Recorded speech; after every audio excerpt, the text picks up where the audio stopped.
안녕하십니까. 농민운동가 한도숙의 농사이야기 천하태평 31회를 시작하겠습니다. 네, 오늘도 그 초대 손님은 야마기 시즘 실현지 예, 유재호 선생님을 모셨습니다. 네, 반갑습니다. 네. 지난번에는 야마기 시즘에 대해서 아주 제가 뿅 갔어요. 아주 말씀도 잘해주시고 협동조합 운동을 하고 있고, 네. 예, 협동조합 운동 강사로 활동을 하고 있고, 또 요번에 발음이 잘 안 돼. 스위스 협동조합의 고틀립 도트파일러라고 하는 사람의 전기를 번역했습니다. 아, 예. 아니 그렇고 오늘은 이제 지난번에 예고해드린 대로 AI와 관련되어서 최근에 이렇게 아무런 고병원성 조류 인플루엔자가 발병이 된 적도 없고 실제로 계속 검사를 해봐도 아무런 이상도 없고 음성으로 계속 나오는데도 불구하고 3km 이내에 어딘가에서 그런 고병원성 AI가 발병했다는 이유로 그냥 살처분을 하게 되는 어려움을 좀 겪으셨어요. 그렇지만 그게 또 분노로 치닫지 않고 애를 쓰고 계시고. 예. 아, 그게 참 훌륭하네요. 네. 우선 그거 겪게 된 과정 좀 얘기 좀 들어봤으면 좋겠습니다. 그것 때문에 여기를 좀 가자고 얘기하신 거죠? 그렇죠. 네. 그게 이제 AI가 이 고병원성 이 조류 독감이라는 것으로 이제 이 문제가 되기 시작한 게 90년을 넘어서면서부터 그랬던 것 같아요. 93년 제가 기억하는 거는 이제 93년인가부터 그런 이제 징조들이 조금씩 나타났는데 그때 또 동시에 나타나는 게 구제역이에요. 구제역도 동시에 이제 나타납니다. 그래서 그때부터 초기에는 좀 굉장히 좀 텀이 좀 있었던 것 같은데 2000년 들어와서 2003년인가에서부터는 거의 해를 걸러서 나타나기 시작한 거예요, 이게. 네, 그래서 이제 피해가 엄청났죠. 한 해 2016년도인가 기억이 3천만 마리. 예. 우리 인구수요. 이렇게 800만 마리. 그렇게 살처분을 하고 이런 이제 과정을 거쳐 오면서도 산안농장은 그동안 이제 AI가 한 번도 여기를 이제 들어오지 않았고 또 설령 이제 이 주변의 3km 내에 AI가 들어왔다 하더라도 화성시와 경기도 그리고 정부가 협력을 해서 이 산안농장에 AI가 없는 건 확인하고 두 차례 기억으로는 두 차례 정도를 그렇게 해서 산안농장은 살처분하지 않고 예방적 살처분이라는 걸 집행하지 않았었습니다. 근데 유독 올해는 이제 살처분을 피해가질 못하는 가슴 아픈 일을 이제 우리 유재호 선생이 당하신 건데 이제 한번 그 얘기를 들어보죠. 예. 작년 12월 23일, 22일에 이제 저희 산안마을에서 1.8km 떨어진 다른 산란계 농장에서 고병원성 조류 인플루엔자 확진이 있었고 바로 다음 날 저희가 살처분 명령을 받게 됩니다. 말씀하셨던 것처럼 2014년, 18년 같은 경우에는 그때도 상당히 가까운 거리에 800m 거리에 이렇게 다른 농가에서 이제 발생을 했었는데 그 당시에는 500m 이내만 원칙적으로 살처분을 하고 500m에서 3km의 구역 안에서는 지자체장의 판단이라든지 여러 가지 조건들을 고려해서 이렇게 살처분 범위를 조정할 수 있는 여지가 많았었습니다. 당시 네, 네. 법은. 근데 이제 이게 2018년 12월에 개정이 되면서 3km 안에 있는 그 모든 가금은 확진 농장에서 다 원칙적으로는 살처분을 할 수밖에 없는 그런 이 SOP라고 해서 AI 긴급 행동 지침이라는 고시 내용이 있습니다. 네. 법 조항에서도 상당히 제일 밑에 위치하는 거죠. 네. 네, 네. 그게 바뀌면서 살처분 명령을 받았죠. 저희가 살처분 명령을 받은 건 처음입니다. 예, 그래서 뭐 2달간의 살처분을 거부하는 과정이 있었지만 결국은 예, 며칠 전에 이제 닭들을 보내줄 수밖에 없는 선택을 했었습니다. 네. 이게 지금 전체 몇 마리 한 거죠? 저희 37,000수. 예. 엄청난 생명들이 하늘나라로 갔군요. 그 야마기 시즘 입장에서 보면은 그거 받아들이기가 그렇게 쉽지 않았을 것 같아요. 예, 쉽지 않죠. 뭐 사실은 뭐 같은 죽음이라고 하더라도 이거는 야마기 씨뿐만은 아니라고 생각해요. 정말 자연의 이치로 봤을 때도 같은 죽음이라고 하더라도 정말 그러니까 닭이 계란을 낳고 가축으로서 그 도리를 다한 후에 고기로서 또 사람의 또 식량으로서 전해지고 그게 또 다른 생으로 이어지는 거잖아요. 사람이 섭취함으로써 그런 순환이 아니라 정말 이게 폐기되는 거거든요. 이거는 뭐 어디 퇴비로도 사용되지도 않고 마지막까지 소각하고 폐기물로 처리된다고 하더라고요. 이렇게 죽음을 맞는 방식은 정말 천차만별이라고 생각을 들어서 이거는 그러니까 도저히 받아들이기가 쉽지가 않더라고요. 거의 요즘에 뭐 반려동물을 하는 분들이 굉장히 많으신데 반려동물을 살처분하는 느낌이 아니었을까? 야마기 시즘을 실현하시는 그렇게 해서 좀 모여서 하시는 분들 입장에서 보면 그런 생각도 들 정도입니다. 지금 이제 이 고병원성 저류독감 문제가 해마다 거듭되고 있거든요. 해마다 거듭되고 있는데 이런 이제 예방적 살처분에 대한 이제 이의제기들이 굉장히 이제 많은 뭐 여기 야마기 시지음을 실현하는 이것뿐만이 아니라 동물복지라든지 또 친환경 뭐 유기농 축산을 하신 분들이라든지 이런 분들이 이제 이 문제에 대해서 이거 계속 끌고 가야 옳은 것인가 라는 이제 그런 문제 제기들을 많이 하고 있어요.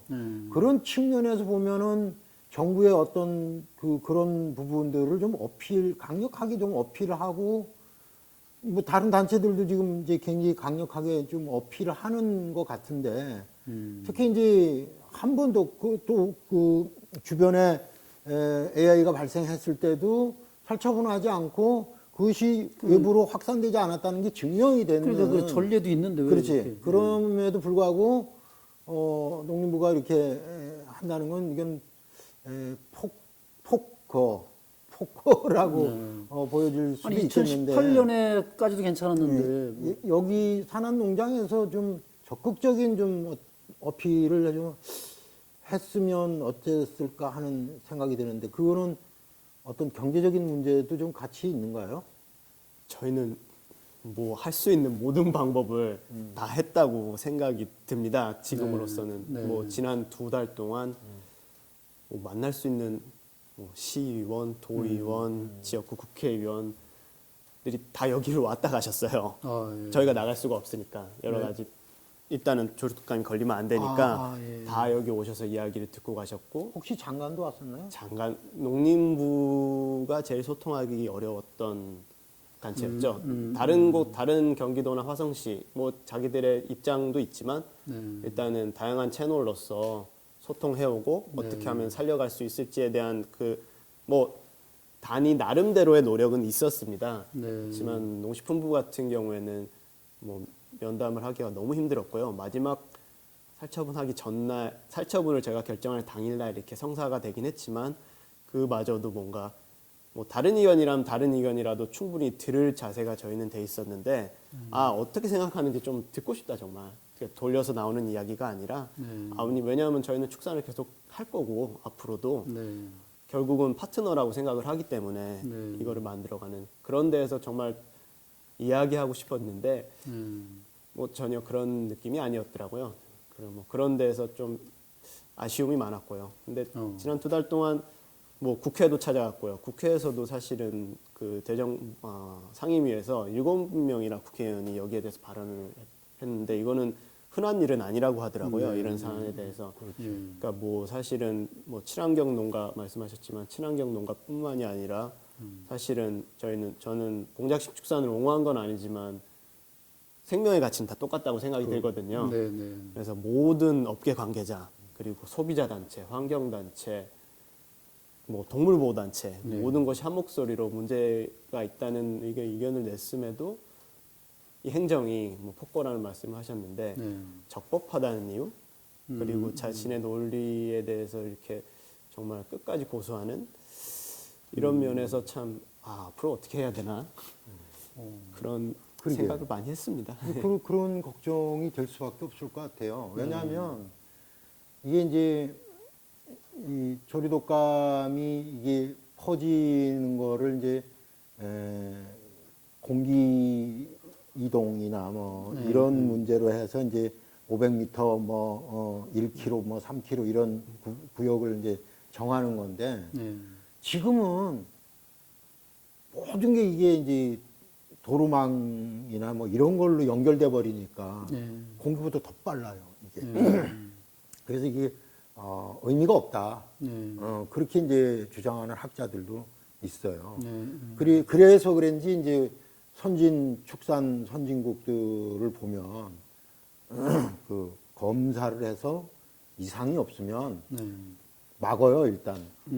막아서 이게 반출만 못 나가게 이렇게 하지 강제 살처분을 하거나 이러지는 않거든요. 어디 보니까 강제 살처분은 원시시대 방식이라고. 그러니까 그게 이제 9세대 방식이라고. 그래서 이제 저도 이제 이 산안마을 취재를 하려고 법을 쭉 한번 봤어요. 그랬더니 아주 그 법이 잘 돼 있더라고요. 촘촘하게 법으로 보면 그러니까 촘촘하게 하고 그 하위에 있는 그 조항들 아까 SOP SOP 이런 것들이 쫙 돼 있는데 아주 촘촘하게 돼 있어. 그러니까 이제 공무원들은 그거를 이제 고수할 수밖에 없는 이제 그런 입장이라는 거지. 만약에 이게 이제 뭐 열어줬을 때 이제 그냥 진짜 잘못해가지고 여기서 뭐 문제가 생겼다 그러면 자기네들이 이제 또 책임을 져야 되는 이제 그런 게 있으니까 저기 고집을 부리는 건데 꼭 그런 이 생명을 이렇게 다루는 데서 그렇게까지 했어야 되는가. 그리고 많은 전문가들이 앞으로 이 부분들은 고쳐 나가야 된다라고 하고 있는 상황 속에서 그렇게까지 처음에 이제 3kg였던 거를 1kg로 2주간 실험을 한다고 했던 거거든요. 그러면 그 여기가 이제 그때 일주에 포함이 됐던 거, 1kg에 포함이 됐던 것 같은데 또 아주 우연찮게 또 800m 거기서 또 이게 발생하면서 이제 그것도 뭐 더 이상 얘기할 수 없는 상황이 돼버리긴 했죠. 고관계 같은 경우에는 이제 저희는 1.8km 떨어진 확진 농가에서 1.8km에 떨어졌었기 때문에 뭐 3km에서 1km가 바뀐 부분이 적용을 한다면 그거는 가능했던 거예요. 농식품부가 그거를 허용을 했다면 저희는 뭐 제외되는 거예요? 제외될 수도 있었는데 아니 여기 고잔에서 발생을 했잖아요. 고잔에서도 이제 올해 발생을 했는데 거기하고도 한 1.6km 떨어져 있습니다. 예. 800m는 이제 2014년, 18년 그 당시 일이고요. 그러니까 그 2014년, 18년에는 800m 떨어진 곳에서 발생했는데도 살처분 안 하고 갈 수 있었는데 그는 무슨 뭐 SPC, 뭐 SOP, 뭐 이런 그런 거를 뒤늦게 갑자기 만들어서 갑자기 만든 게 아니라 개정을 한 거예요. 개정. 그러니까 뭐 하여간 개정돼서 그러니까 없던 조항이 들어갔거나 하여간 뭐 강화됐거나 그런 거죠. 강화된 거지. 그렇게 해서 저는 납득이 안 될 것 같아요. 저도 지금 납득이 안 되고 더군다나 이게 대통령이 바뀐 상태라면 또 정부 차이가 있을 수도 있다고 보는데 이거는 문재인 정부 내에서 일어난 일이에요. 두 개가. 그래서 서로 달라. 더 좋아지는 게 아니라 농가에 훨씬 더 피해를 끼치는 일이 벌어지고 이게 농가에만 피해를 끼치는 게 아니라 제가 시골에 좀 살잖아요. 그 바로 이웃 동네 저수지 밑에 동네에 이사 오신 분이 우리 앞집에 이사 오신 분도 평택시청 공무원 출신이고 그쪽 저수지 밑에 쪽에 이사 오신 분도 같이 공무원 출신인데 두 분이 잘 알죠. 그래서 그 몰려와서 동네 사람들하고 같이 술 한잔도 하고 그랬어요. 근데 그분 아래쪽에 계시던 분이 결국은 돌아가셨거든요. 이분이 시청 공무원 할 때 살처분 담당을 하신 거예요. 이 트라우마에서 못 깨어나시더라고요. 그러니까 두 차례 시도 끝에 결국 돌아가셨어요. 나는 이거는 사람에게도 못할 시다. 닭들에게도 돼지들에게도 마찬가지지만 사람에게도 정말 누군가는 그 일을 해야 되는 거잖아요. 직접 산한 마을에 계신 분들한테 니들이 직접 살처분해 이거는 아니었을 테지만 그거를 담당하는 공무원들이 있는 거예요. 그분들 그건 정말 내가 하기 싫은 걸 수도 있고 설사 그 누가 좋겠어요. 그걸 한두 마리도 아니고 그 일을 하는 사람에게도 어려운 일을 그 규정 그거 가지고서 그렇게 저는 자, 그러면 이제 이런 일들이 발생하지 않으려면 어떻게 해야 될지 이제 그 부분을 좀 얘기를 해볼까 봐요. 예, 뭐 가깝게는 일단 우선 가축전염병 예방법 지금 이 3kg 규정을 바꿔야 된다는 생각을 하고 있습니다. 일단 이 1km, 뭐 500m, 1km, 3km 이 거리라는 것에 대한 사실은 과학적 근거라든지 이런 것들이 상당히 미비하거든요. 철새나 또 야생 조수의 이동 반경을 뭐 계산했다고는 하는데 사실 좀 제가 이렇게 찾아본 자료로서는 그 과학적 근거가 상당히 미비한 부분이 많습니다. 그래서 이렇게 좀 논란의 여지가 많은 거리로 가는 것이 아니라 철저한 역학관계를 통해서 지금의 시스템으로도 역학조사를 신속하게 할 수 있는 시스템이 이미 갖춰져 있습니다. 국가가축방역 시스템이라고 하는 카이스라고 하는 시스템이 있어서 지금 모든 축산 차량에 축산 종사자 관계 차량에 GPS가 다 달려 있어요. 이건 2013년부터 시행이 된 제도고 매년 업그레이드가 돼 있어서 기술적으로는 이미 상당히 갖춰져 있습니다. 지금에 갖춰져 있는 인프라만 잘 활용을 한다면 신속하게 역학조사를 해서 발생농가가 발생한 발생농가는 살처분할 수밖에 없겠죠. 지금으로서는. 그러면 동시에 이동 제한을 걸고 신속하게 역학조사를 하면 그 역학관계에 해당하는 농장들을 검사를 할 수 있겠죠. 그래서 검사해서 그 간이키트 검사를 하면 검사는 15분 만에 나오거든요. 그럼 그런 농장들을 또 직접 수의사들이 또 찾아가서 다시 한번 정밀 검사를 하고 그 기간에 이동 제한을 걸어놓기 때문에 일단은 번질 위험을 차단되는 거고 그런 상태로 발생한 농가들만 살처분을 하더라도 충분히 통제 가능하다는 생각이 들고요. 요거 그리고 이제 살처분뿐만이 아니라 백신에 대한 도입도 고위험 지역이라든지 산란계, 종계 같은 경우에는 우선적으로 이렇게 좀 접종을 하는 방법을 고려할 필요가 있다는 생각이 듭니다. 산안마을도 그럼 백신에 대해서는 찬성하는 거예요? 지금도 산란계 백신 접종하고 있습니다. 그러니까 뭐 백신을 하지 않는 그런 양계 농가는 없다고 보시면 되고요. 이게 지금 다 백신 하고 있는 거예요? 그렇죠. 이게 항생제가 아닙니다. 항생제가 아니라 사람도 백신을 맞잖아요. 예방 접종을. 똑같이 생각하시면 됩니다. 이게 백신을 하면 뭐 구체적으로 얘기하면 더 들어가지만 제가 그러니까 싸워서 소멸돼 버리는 거기 때문에 뭐 드시는 데는 아무 문제가 없는 거고요. 그 문제 때문이 아니라 백신을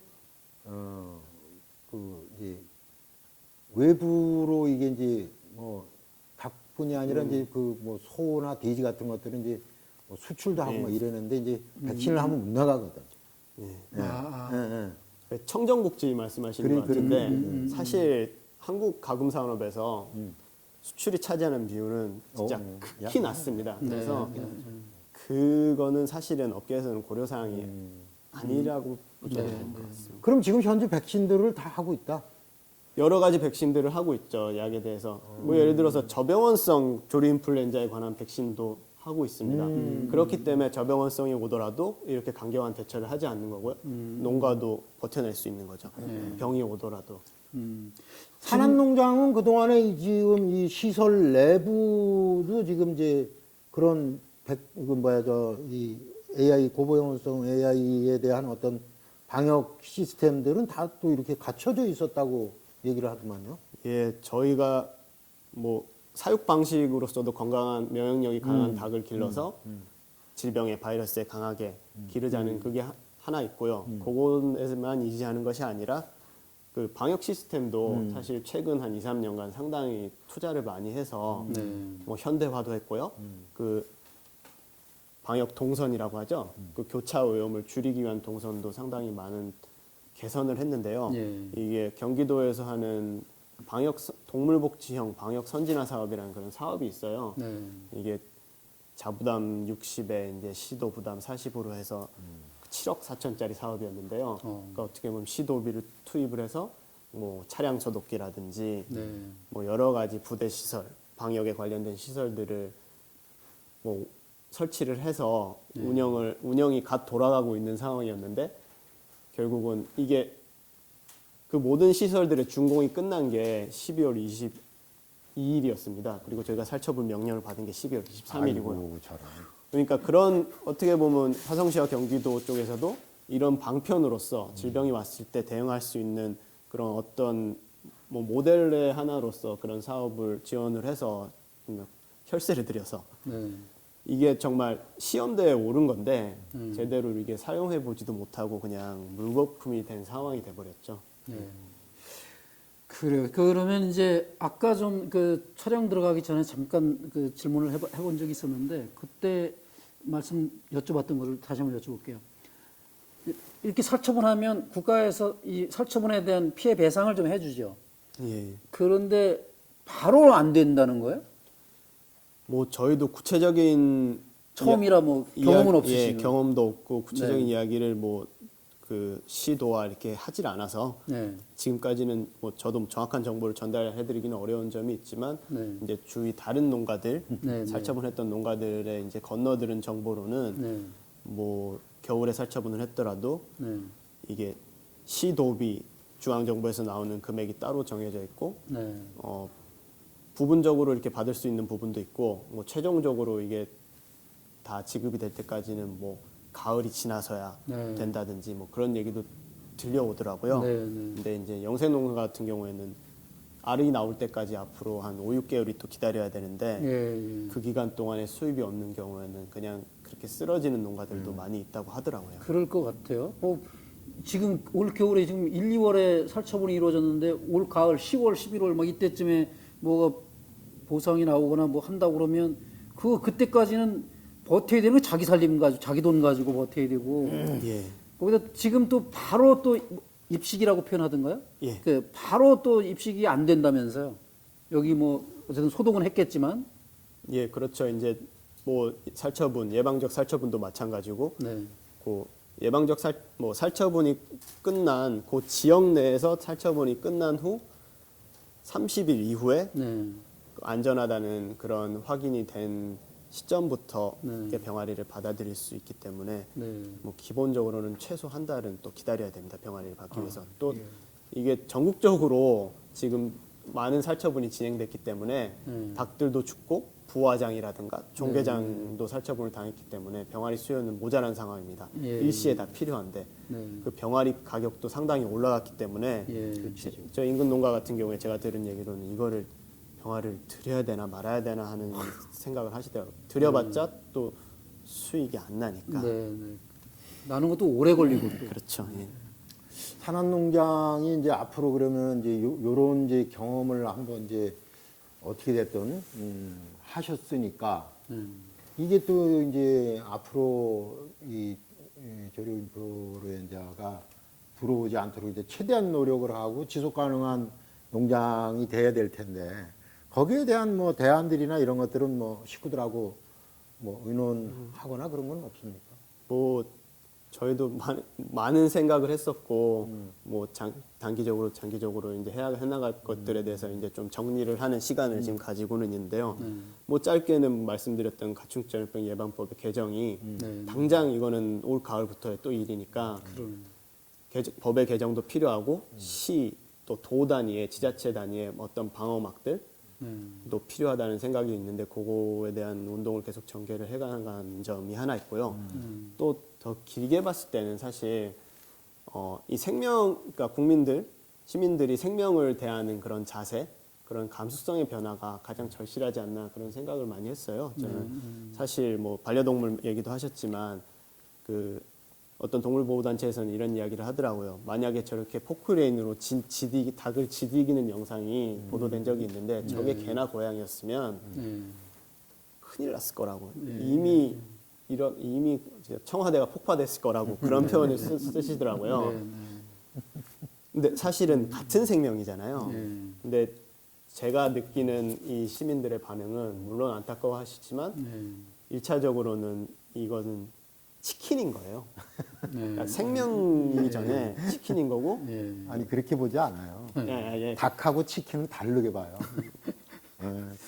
그렇지는 않을 거예요. 근데 이제 아무래도 이제 인식 변화, 우리가 먹는 그 고기, 알, 우유, 뭐 이런 것들이 어떻게 해서 생산되는지에 대한 것들이 시민들에게 이제 좀 더 폭넓게, 아름답게 공개되는 이제 그런 게 좀 필요하다라는 이제 말씀인 것 같습니다.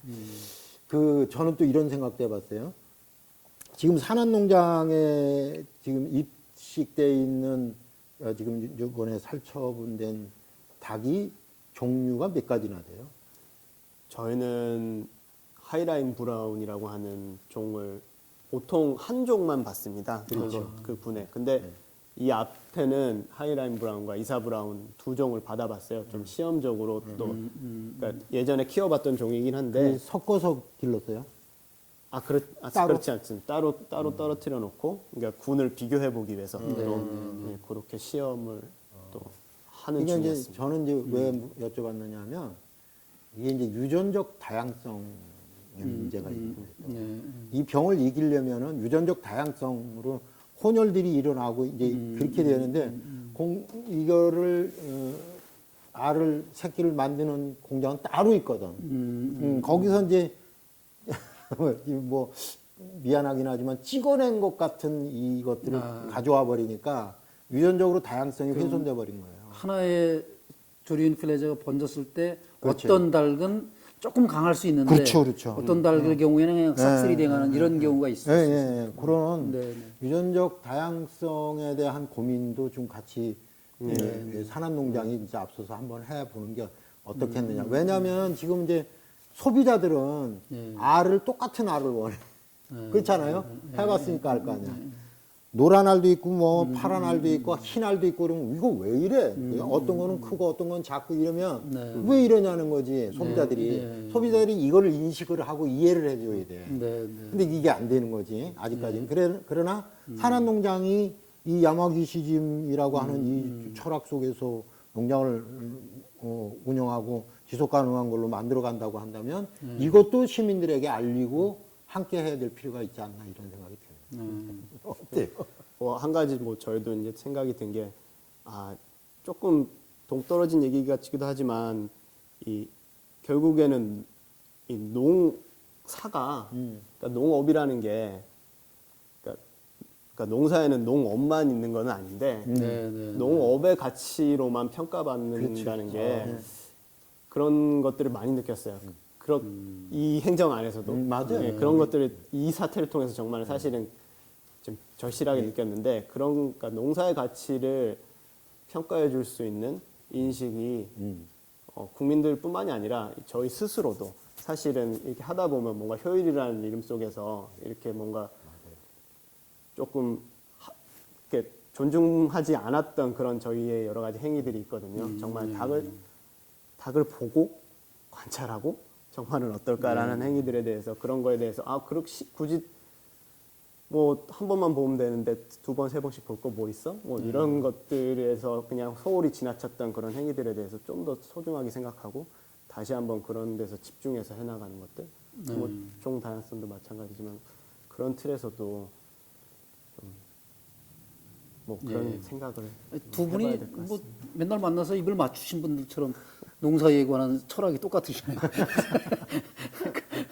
자주 얘기하셨거든요. 저를 혼났어요. 저 그때 농업이 어쩌고 얘기했다가 농사를 왜 농업으로만 보냐고 얘기해가지고 그래서 이제 농사 이야기입니다. 이 프로 꼭지 이름이. 그런데 거의 이제 마무리 했으면 좋겠는데요. 그 제가 마무리하기 전에 말씀드린 걸 한번 제가 해석하는 게 맞는지 좀 봐주시고 뭐냐면 이게 농림축산식품부 이 사람들이 야마기 시즘을 악용한 게 아닌가 싶어요. 뭐냐면 얘들은 우리가 아무리 캐도 우리한테 화를 안 낼 애들이야. 분노를 저주 그런 거 안 할 거야 우리한테. 그렇게 만만하게 보지 않았을까 하는 생각이 딱 들었어요. 맞아요? 네.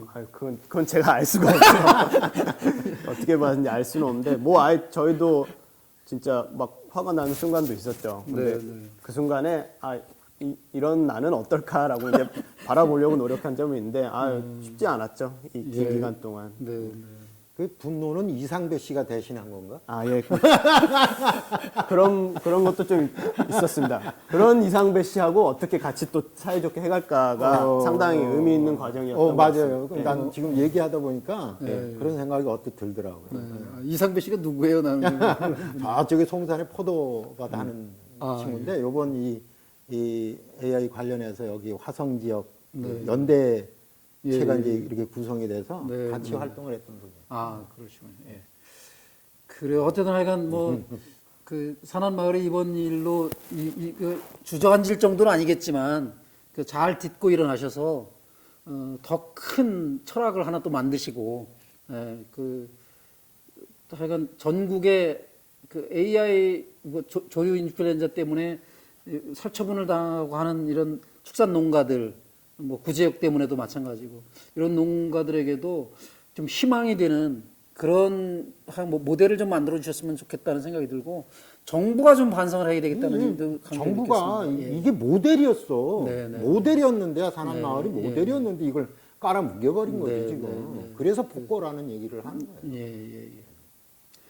아무리 삼아서 그 정부를 향해서도 좋고 분노는 아니더라도 말씀을 일반 시민들에게도 한 말씀 해주시면 마무리하겠습니다. 못다 하신 얘기 있으시다. 많은 말씀 드린 것 같은데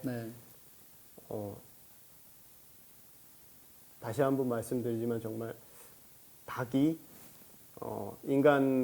인간의 식량이기 전에 가축으로서 키워지긴 하지만 뭐 살아있는 기간 동안에 정말 생명으로서 어떻게 키워지고 길러지고 그리고 이제 밥상에 오르기까지의 그런 과정들을 좀 더 관심을 기울여 주시고 저희도 좀 더 그런 과정들을 이렇게 알릴 수 있는 노력을 통해서 이제 소중한 생명들의 더 이상의 무의미한 희생이 없도록 뭐 같이 모든 분들이 함께 해나갔으면 합니다. 농식품부도 포함해서요.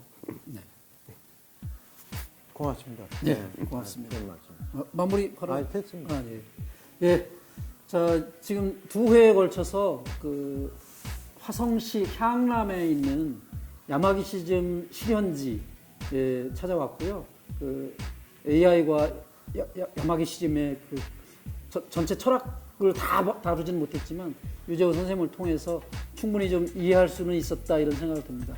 앞으로도 그 한도숙의 그 농사 이야기 천하태평에서는 이런 문제들 놓치지 않고 잘 좀 다룰 수 있도록 노력하겠습니다. 시청해주신 여러분들께 진심으로 감사드립니다. 출연해주셔서 고맙습니다.